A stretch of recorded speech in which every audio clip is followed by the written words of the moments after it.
Hi, my name is Caitlin Trent, and today I would like to talk to you about why I feel that body cameras should be mandatory for police officers. This topic kind of hits home with me because I have actually experienced police brutality with some people in my family. When you think about it these days, how often do you turn on the TV and you see different reports of police misconduct going on? And for decades, we've looked at police officers as people who are our protectors. We call on them when things go wrong, pretty much in every situation. But what happens when the people that we're supposed to be able to trust no longer abide by the oath to protect and to serve? Did you know that on average in the U.S., the life of a citizen is taken by a police officer every 7 hours? Of those people who are killed, African Americans are twice as likely to be the victim as opposed to Caucasians. Some 84% of officers say that they have witnessed a fellow officer using more force than necessary.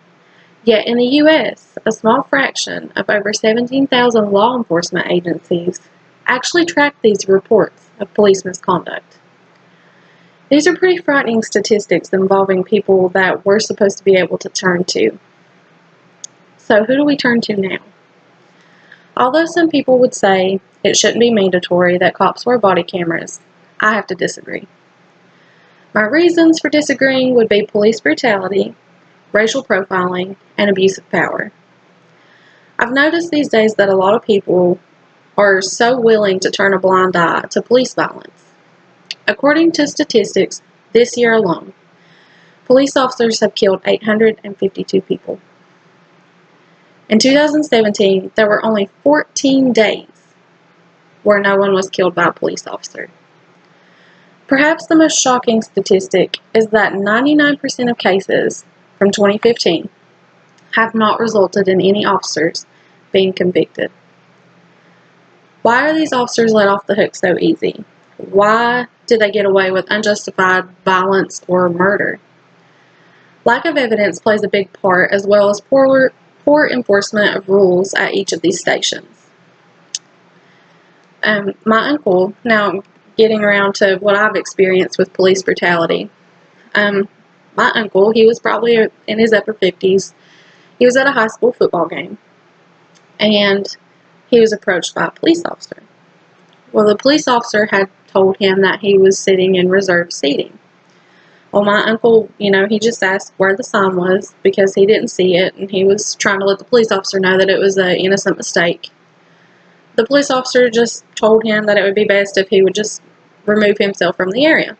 So as he was gathering his things, the police officer started to use force to grab him and move him from the area.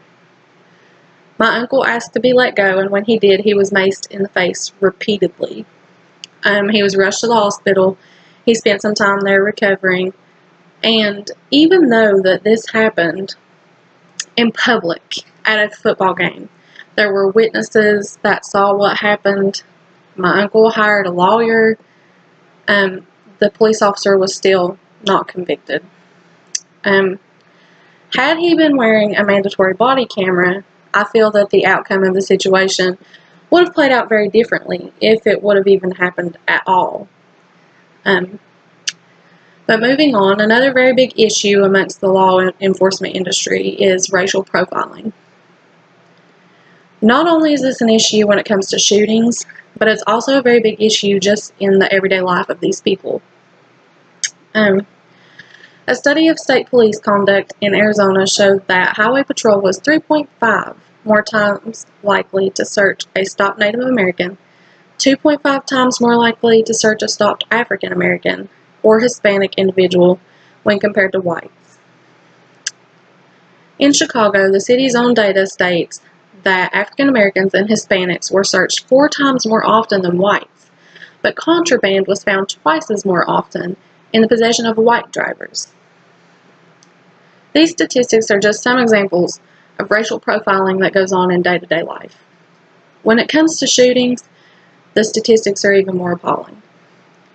The probability of being African American, unarmed, and shot by a police officer is 3.49 times the probability of being white, unarmed, and shot by a police officer. A Department of Justice investigation into the Seattle Police Department found that more than half of the cases that involved unnecessary or excessive use of force involved minorities. It would be a very terrible feeling for fear to come over you every time that you were pulled over or even approached by a police officer. And yet for these people, this fear is very much a reality every day for them. A story from National Geographic says that one afternoon, 2 police officers in Bridgeport, Connecticut, stopped Woodrow Vereen Jr. for driving through a yellow light. He struggled to maintain eye contact with his kids, as one of the officers told him to step out of the vehicle, lean over the car, and proceeded to pat him down. Vereen could see tears in his kids' eyes as they peered through the rear window, and he was very embarrassed as the people at a nearby bus stop watched one of the officers look through his car. He never consented to this search in 2015, which turned up with nothing illegal. The American Civil Liberties Union of Connecticut sued on behalf of Vereen, alleging that the police searched him without probable cause. Although significant time has passed, he still remembers this and it haunts him to this day. The most common crimes among police officers are simple assault, drunken driving, and aggravated assault, although a significant number of sex crimes have also been found. Some police have been known for forced fondling along with planting evidence and bribing. Researcher Philip M. Stinson stated that although around 60% of officers had committed the crime when they were so-called off-duty, a significant portion of these crimes also lies within the context of police work and the perpetrator's role as a police officer.